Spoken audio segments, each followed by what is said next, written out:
So, yung vlog ko for today ay gusto kong ma-share sa inyo. Kasi mayroon tayong taong concern sa atin about kung hindi tayo nagtatrabaho, paano daw yung ating retirement.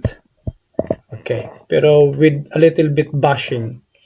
Kaya gusto kong sagutin para na rin maliwanagan siya kung paano ba talaga ang aking retirement.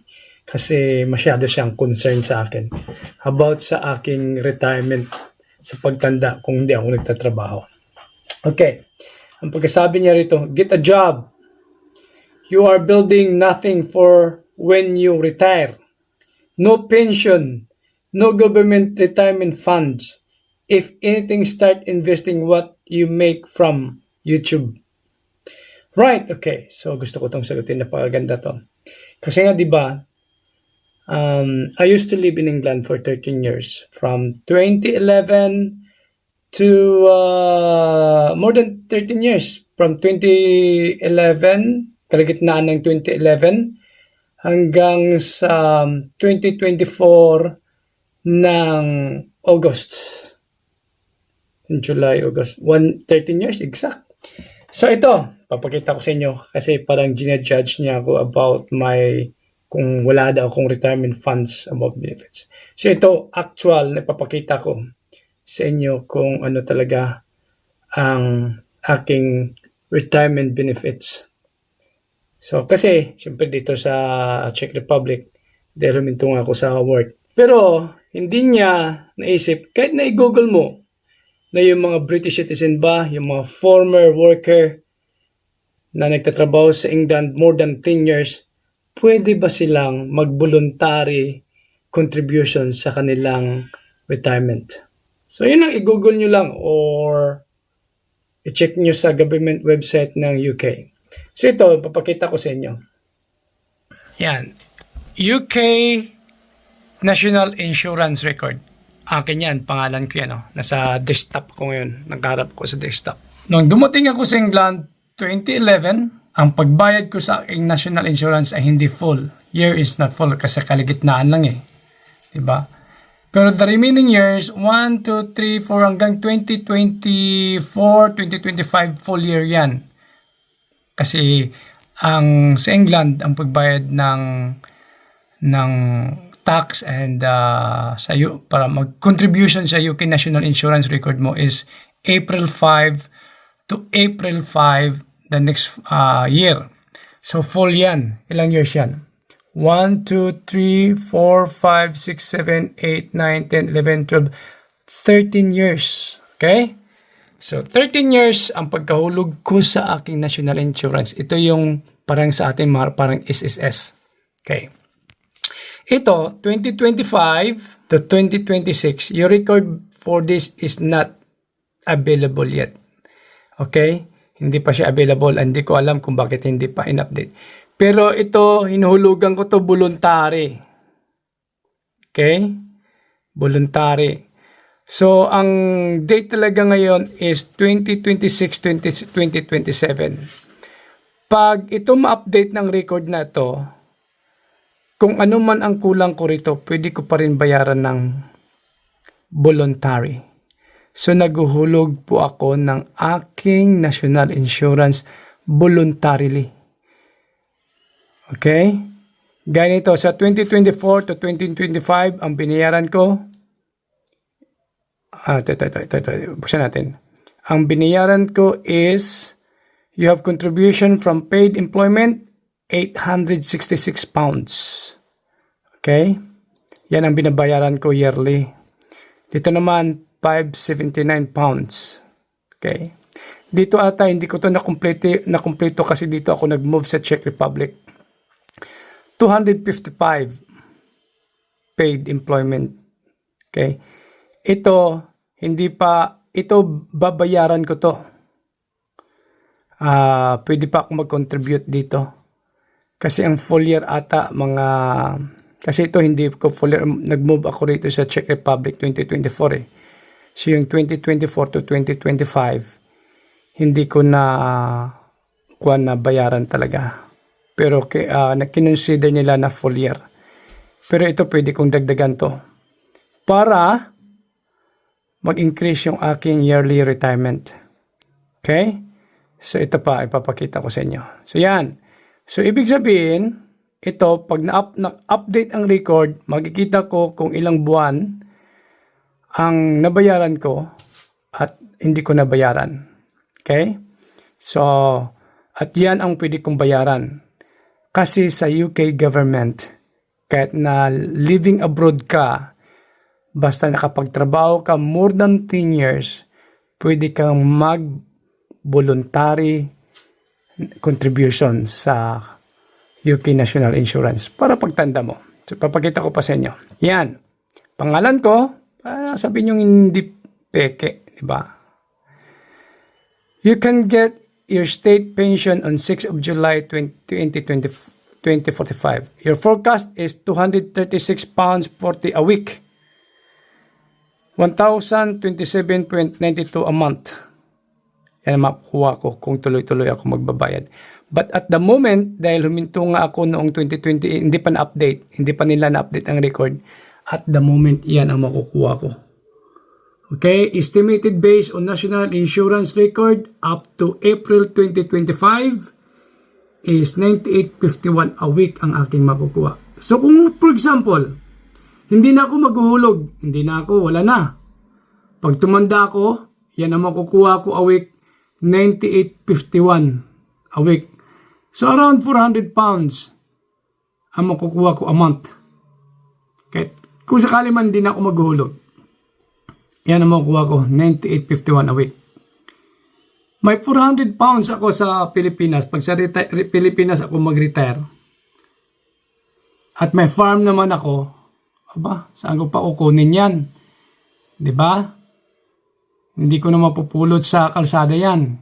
Gaya ng ibang tao na sinasabi sa akin na tamad ka, magtrabaho ka, wala kang anong pension mo. For your information, andyan yung pension ko. So kung maghuhulog pa ako hanggang 2045, yan ang makukuha ko, 236.40 a week. Okay? Pero naghuhulog po ako ng voluntary contribution sa England. So automatic yun, kumakaltas yun sa aking bank, sa direct debit na aking account. So, voluntary, naghuhulog po ako ng aking state pension sa England. So, aanin ko pa yung, halimbawa, kung may income man ako rito sa Czech Republic, for example, yung income ko lang rito sa Czech Republic ay umabot lang ng 1,000 pounds. For example, 1,000 pounds. Sa pag hindi pag-employed, sa ibang bagay. Okay? 1,000 pounds lang, pagpalagay natin, magkano sa piso yon. Or dito. Yung average ng mga tao rito na nagtatrabaho, yung nasa Bidfood, for example, sa Bidfood, alam mo ba magkano ang sweldo sa Bidfood? Mga 600 pounds lang a month. 600 pounds. Okay na yun, sana. Walang overtime, 600, 700 pounds. Ako rito sa mga ginagawa ko sa social media, sa ibang bagay pa, pagbalagay na natin na umabot ng 1,000 pounds, hindi ako nagbabayad ng rent. Easy peasy. Okay? So, ano pa ang kwan ko? Nagbubuluntary naman ako hulog sa aking pension doon sa England. For sure, pagtanda ko, mayroon talaga akong pension na tatanggapin. Kung hindi ko man itutuloy, mayroon pa rin akong tatanggapin 98.51 pounds a week. That's 400 pounds a month. Pag sa Pilipinas ako maninirahan, may farm naman ako sa Pilipinas. So, for your information, sir, baka hindi mo napanood yung farm sa Pilipinas nung, kasi alam ko na nanonood ka lang naman kung maibibira ka. Okay? Panoorin mo yung kunti kong banana farm sa Pilipinas para may idea ka kung ano yung mga investment ko sa Pilipinas. At meron akong contribution fund sa aking state pension sa England. And until now, I'm still contributing voluntarily. Okay, hindi ko pinapabayaan yun kasi I'm not that stupid. Hindi naman ako importante yun. Baka aabot po tayo ng 67 years old kasi yung retirement age sa England is 67. Baka sakaling aabotin tayo ng 67 hanggang 68 hanggang 70. may makukuha akong pension. Lalo na ngayon, tinutuloy-tuloy ko sa pamamagitan ng voluntarily contribution. So, wag kang judgmental. So, yan. At ika nga sa Biblia, ano ba yung pagkasabi sa Biblia? Sa Psalms 127 verse 2, "It is useless to work so hard for a living, getting up early and going to bed late. For the Lord provides for those He loves while they are asleep." Ako hindi ko naman pinagmamayabang, pero I am earning while I'm sleeping because I believe the Lord loves me. Masaya si Hana, masaya ang aking anak. Sa 2 years kami nga narito na niraan sa Czech Republic. Wala naman kaming problema financially. Hindi talaga kami nagka-problema sa financially. Nakakatulong pa ako sa pamilya ko sa Pilipinas. So for you to judge me, natamad ako. Kasi, ang nasa isip nyo kasi, yung employment lang ang paraan para ka makapera. Yung papasok ka umaga, gigising ka umaga, papasok ka, yun lang yung mentality mo. Yun lang yung kaya ng mentalidad mo para ka magkapera. Ako hindi. I am earning while I'm sleeping. So yun. Okay? At yun lang, gusto ko lang sagutin yung mga ating bashers. So may idea na kayo kung ano ang, kasi nabanggit niya yung state pension eh. Wala daw akong state pension kasi tamad ako, di ako nagtatrabaho. So at least pinakita ko sa inyo ng personal ang aking state pension. So ngayon, chinek ko ngayon kasi nabanggit niya, naalala ko tuloy. Sabi ko, tingnan ko nga kung magkano na yung makukuha ko sa state pension ko. So pagbukas ko, binuksan ko rito. So salamat sa iyo, na-check ko after 2 years. But don't worry again, don't worry. I am contributing voluntarily. Para sa Pilipinas, di ba, sa SSS? Mayroon din ata niyan sa atin. Voluntary kang nagko-contribute. You don't need to be employed. Pwede kang self-employment. Self-employed ang pagkatawag. Na farmer ka sa Pilipinas, naguhulog ka ng SSS. Ganun din sa England. You don't need to be employed. Basta makapaghulog ka. So, sana sir, talagang magkuhan ka muna, mag-research. Kung baka itong taong ito, nagbo-voluntary contribution naman sa kanyang state pension. Kahit hindi ito nagtatrabaho ng employed. Tsaka yung pagpapamaisa pa doon, pagpalaki mo ng muscle daw, isang katamaran. Kasi dapat daw ginamit ko yung muscle ko sa pagtatrabaho. Lahat na lang ba ng vloggers o lahat ng mga self-employed, kailangan talaga maging employed para ka magkapera? Maraming mga taong self-employed, hindi nila sinasabi kung hindi lang sila vloggers, kaya hindi nyo nalaman. Siguro ako masyado kayong distracted sa akin kasi vlogger ako. Nakita niyo yung buhay ko nito, pa-relax. Pero, siyempre, hindi ko lahat sasabihin sa iyo, no? Kung ano yung pinagkikitaan kong salapi. Pero, pag ang asawa mo European at wala kang income, hindi mo masubrahan, hindi mo kayang isubrahan yung kanyang income, hindi ka tataga sa European. Hihiwalayan ka ng European. Walang ganun magpapakain sa iyo na European. Palagi namin sinasabi sa inyo to. Minsan si Hana, sinabi niya sa inyo, ako, bilang kanyang husband, lahat dito yung pangangailangan namin, groceries, pangangailangan ni Sofia, ay galing sa aking pocket. Hindi ko kailanman hiningian si Hana ni kahit isang sentimo para sa gastusin para kay Sofia. Lahat, Sofia summer camp, even 1 cent, I did not ask Hana.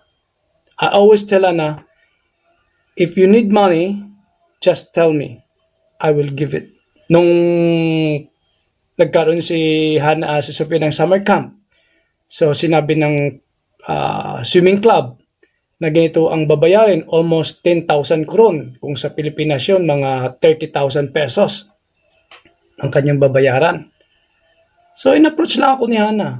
Okay, ito yung babayaran ni Sofia sa kanyang summer camp.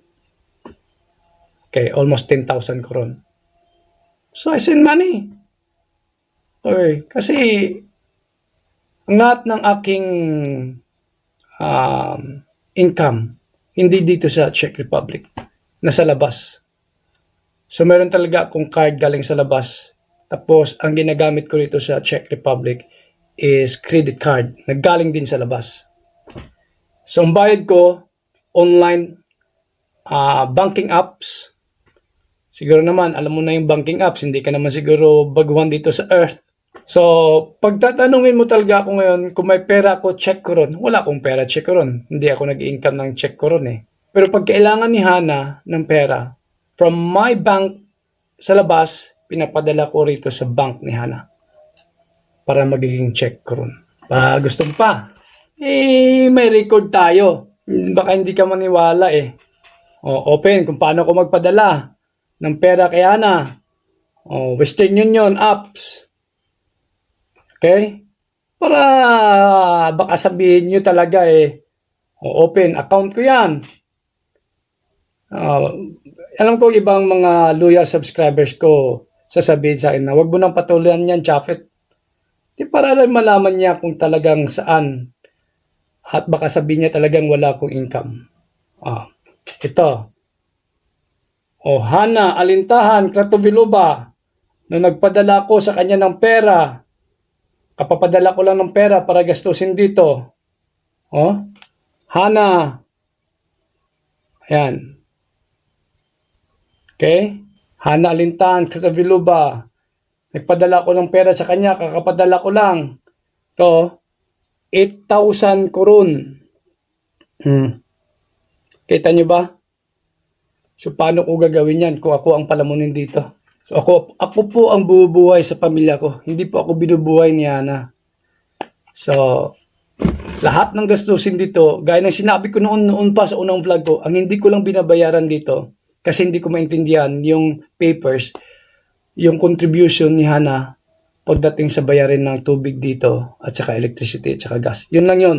So sabi ko kay Hana, i-handle mo yan kasi hinahati lahat namin dito ang bills. Si Milan, si Helen, si Mamingka, ako, si Hana. Hindi kasama si Sofia. So 5 katao ang naghati sa bills dito sa loob ng bahay.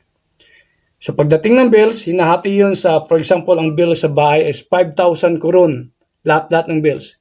Divide by 5. Yun. So sabi ko kaya na, sagutin mo na yan kasi wala naman akong check koron. Okay? So lahat ng mga gastusin dito, gasolina ni Hana, groceries namin lahat ng babayarin ni Sofia, lahat yun binabayaran ko using my credit card. Sana yung mga bashers, ito lang uli yung sabihin ko. Maraming ng mga tao ngayon sa buong mundo, millions, hindi nagiging empleyado. Kumikita dahil alam kung paano kumita through internet. Okay? So, kung YouTube man yun, kung akala nyo YouTube lang ang pinagkikitaan ko, so be it. So be it. Ang importante, hindi ako humihingi ng pera kahit saan-saan. Ang importante, alam ko na kontentong pamilya ko sa anuman ang binibigay ko, sa anuman ang pinoprovide ko. Okay, about sa pension ko, na wala akong pension, pinakita ko na sa inyo. So, kompleto Ricardos. May investment naman ako sa Pilipinas. Kabibili ko pa nga ng baka sa Pilipinas kasi may plano akong gumawa ng small ranch. So, do not judge the person kung hindi niyo alam talaga ang takbo ng buhay ng isang tao. Kaya po pag may nakakita akong tao na gano'n, ito lang sabihin ko, hindi mo alam ang buhay niyan. Hindi kayo nakitira, hindi kayo nagsasama. Okay. He may look poor, but maybe he is better than you compared to life. Okay. When it comes to investment, baka yung tao na yan is mas makakuan pa ang buhay kaysa sa'yo. Okay. Do you think kung wala akong income, I could buy supplement, this expensive supplement? Kung wala akong income, baka itatapon sa akin ni Hana to pag hihingi pa ako ng pera sa kanya. Pambili nito. Meron pa akong darating na in-order, 3. Papakita ko sa inyo pag dumating. 3 kilogram na, kasi ito isolate eh. Yung in-order ko, yung concentrate, yung pang-mix ko ng aking Greek yogurt at saka cake. Ito, umabot to ng almost sa dollars, mga $90. Wala masyado nyo akong inapi-api yan, Kaya ako palaging binayayaan ng Panginoon eh. Kaya wag kang mang-api ng kapwa para biyayaan ka rin. Okay? At kung hindi ko na problema yon, kung gusto mo magtrabaho at gumising ng maaga para kumita ng pera, so be it. Be happy about it. But if you judge the person because this person doesn't employ himself, that's wrong. Baka yung kinikita ng taong yan sa ibang paraan mas malaki pa sa kinikita mo. Do not judge. Okay? So, yun lang aking sasabihin sa iyo. Right? So, nandito ako sa taas kasi nag-check nga ako noon dahil sa kanya, nag-check ako ng aking pension kung akala ko updated na yung 2025, 2026. Hindi pa pala updated. So, sana maunawa ng lahat. At sana, sir, panoorin mo tong video na to pa kasi para sa inyo to. So, dapat din kasi yung mga ganyang basher, sagutin mo, pakitaan mo lang ng ebidensya. Kasi akala nila gawa-gawa lang. That's it for today, folks. Thank you once again. And see you next time.